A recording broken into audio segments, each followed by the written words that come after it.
12, 13, 14 साल के बच्चे हाथ में सिगरेट, बियर और कुछ तो ड्रग्स तक पहुंच चुके हैं। सोचिए, एक माँ बाप के लिए इससे बड़ा डर क्या हो सकता है। और अगर आप एक पेरेंट हैं तो मैं गारंटी से कह सकता हूं कि आपके दिमाग में कभी ना कभी ये सवाल जरूर आया होगा, मेरा बच्चा भी कहीं ऐसा ना हो जाए। आप हर दिन पूरी कोशिश करते हो सही संस्कार देने की, अच्छी संगत देने की, लेकिन फिर भी आज के जमाने में इतने सारे बच्चे गलत रास्ते पे क्यों जा रहे हैं? क्या बच्चों में प्रॉब्लम अपने आप जनरेट हो जाती है? नहीं, सच तो ये है कहीं ना कहीं हम सबसे चूक हो रही है। और वो चूक सिर्फ एक नहीं होती, कई सारी होती हैं जो दिखाई नहीं देती पर अंदर से एक पूरा फ्यूचर को खा जाती है। आज इस वीडियो में मैं आपको सिर्फ प्रॉब्लम्स नहीं बताने वाला, मैं आपको हर गलती का सॉल्यूशंस भी दूंगा, टेक्निक्स जो पेरेंट्स को आज से अप्लाई करनी चाहिए। अगर आप एक सीरियस पेरेंट हैं तो चैनल को सब्सक्राइब कर लीजिए। हर सैटरडे ऐसे ही एक आंख खोल देने वाली वीडियो मैं लेकर आता रहूंगा। इस रियल प्रॉब्लम को हमें एक स्टोरी से समझना आसान होगा। मेरा एक दोस्त था विजय, एक बहुत सही और एनर्जेटिक लड़का। अगर आप प्यार से कहते भाई ये काम कर दे, वो बिना सोचे लग जाता था। लेकिन विजय की एक छवि बन गई थी, ये बदमाश है। हर जगह उसे इसी नज़र से देखा जाता था। बचपन से लेके हाई स्कूल तक किसी ने कभी कोशिश ही नहीं की उसकी क्वालिटीज पर फोकस करने की। क्यों? क्योंकि सब मान बैठे थे ये तो बदमाश है, और बदमाश बच्चे में क्या क्वालिटी। मगर विजय स्पोर्ट्स में अनबीटेबल था। Running, high jump, long jump सब में फर्स्ट क्लास। पर किसी टीचर, प्रिंसिपल या पेरेंट ने कभी उस टैलेंट को नोटिस तक नहीं किया। क्यों? क्योंकि सबके लिए विजय बस एक प्रॉब्लम चाइल्ड था। सबने अपनी आंखों पे उसके बदमाश होने का चश्मा पहन लिया था, और उसके वजह से उसे हर जगह पे चांस देना बंद कर दिया गया। चांस दिए जाते थे उन सो कॉल्ड गुड बॉयज को जो मार्क्स अच्छे लाते थे। और विजय के घर का सीन भी थोड़ा डिस्टर्बिंग था। विजय के घर पे एक ट्यूटर आता था, वो शायद ही कभी विजय को पढ़ाता होगा। आते ही एक बड़ा सा डंडा हाथ में होता और लगातार वो विजय को जानवरों की तरह मारता। कितनी बार तो ट्यूशन का टाइम होते ही विजय रोना शुरू कर देता था। सोचिए उस बच्चे पे क्या बीत रही होगी। और विजय के पेरेंट्स भी उसी टीचर का साइड लेते थे, क्योंकि शायद उन्हें भी लगता था मारने से मेरा बच्चा सुधर जाएगा। एक्चुअली बचपन से विजय थोड़ा नॉटी था। पीछे से बोलना, क्लास में शरारत करना, दोस्तों से झगड़ा कर लेना। बट वेट, क्या शरारत करना मतलब बदमाश होना होता है? क्या एक्स्ट्रा एनर्जी को हैंडल नहीं कर पाना बच्चे की गलती होती है? विजय को किसी ने कभी समझने की कोशिश ही नहीं की, ना स्कूल ने, ना पेरेंट्स ने और ना ही सोसाइटी ने। सबने बस उसे बोल दिया तू बदमाश है। और जब आपको बार बार एक ही लेबल मिलता है तो आप उस लेबल को एक्सेप्ट कर लेते हो। मैं बदमाश हूँ, मैं प्रॉब्लम चाइल्ड हूँ, और फिर आप वैसे ही बन जाते हो जैसे दुनिया आपको ट्रीट करती है। और यहाँ से शुरू होती है एक डेंजरस ट्रैप। एक बात काफी कॉमन है, आप हमेशा उस ग्रुप में रहना चाहते हो जहां आपको कंफर्टेबल फील होता है। जो समझदार लोग होते हैं वो सही या गलत के हिसाब से अपनी ग्रुप चुनते हैं। लेकिन विजय, वो तो अभी स्कूल में पढ़ रहा था, वो कितना समझदार होगा आप ही सोचो। यहाँ पे विजय की दोस्ती एक ग्रुप के लड़के के साथ में हुई। वो लड़का विजय के साथ घूमता, खेलता और हर जगह उसे एक्सेप्ट करता था। धीरे धीरे विजय उस पूरे ग्रुप का मेंबर बन गया, जहां वैसे ही लड़के थे जिन्हें सोसाइटी ने रिजेक्ट कर दिया था। अब आप बताओ, क्या विजय गलत था जब वो उन दोस्तों के ग्रुप में चला गया जो उसकी हर गलती पर हंसते थे, ताली बजाते थे और उसे भाई बुलाते थे?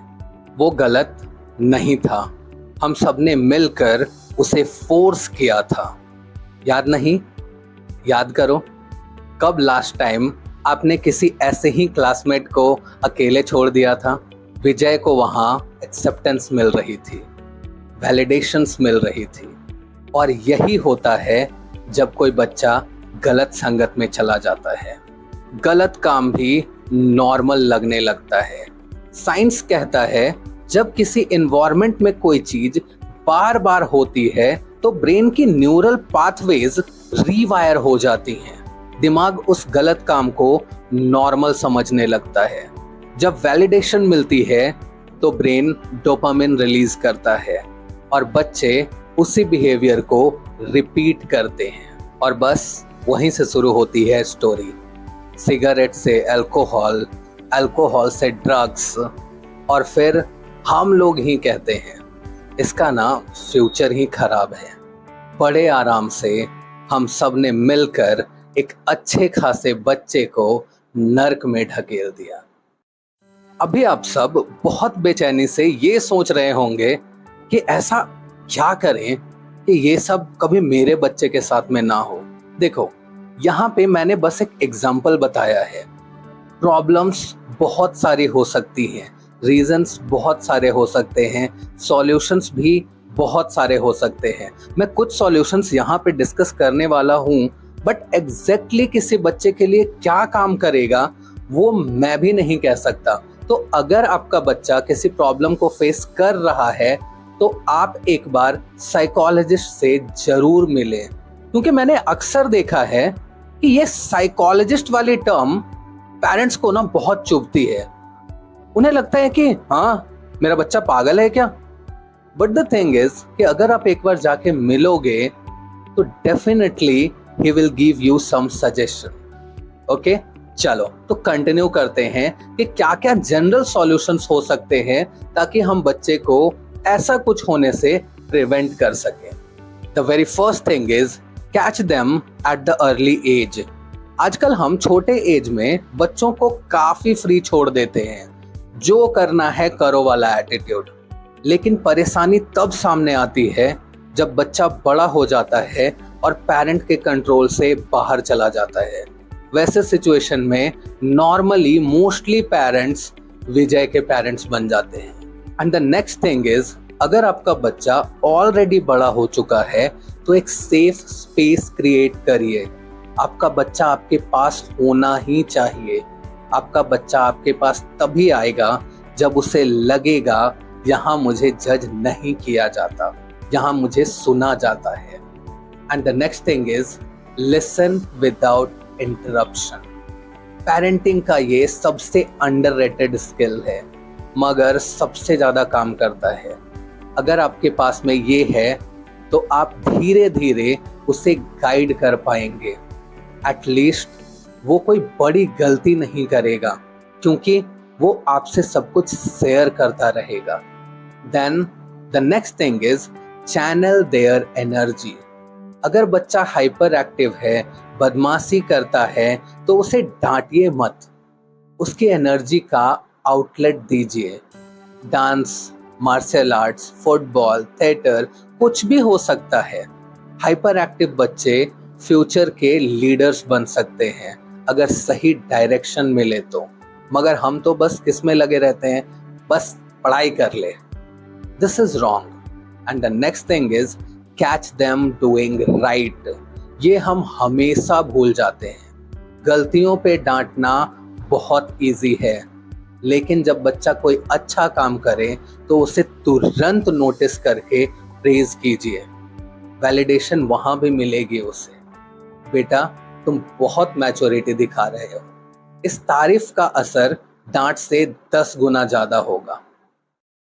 और आज मैं बड़े दिल से कैमरे के सामने कहना चाहता हूं, विजय, आई एम सॉरी।